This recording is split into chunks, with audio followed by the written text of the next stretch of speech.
Helo bawb, croeso i fideo arall ar y sianel.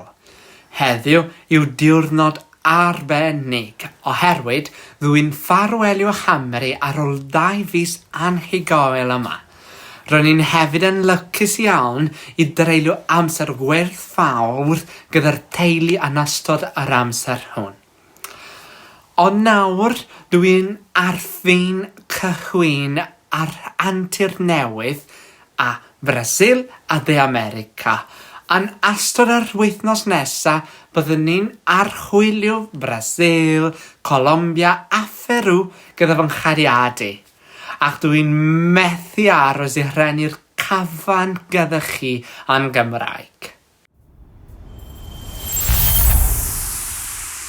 Nawr, dwi'n dangos rhai fideos o fy niwrnod olaf heddiw ar y llwybr i rhaid ddweud.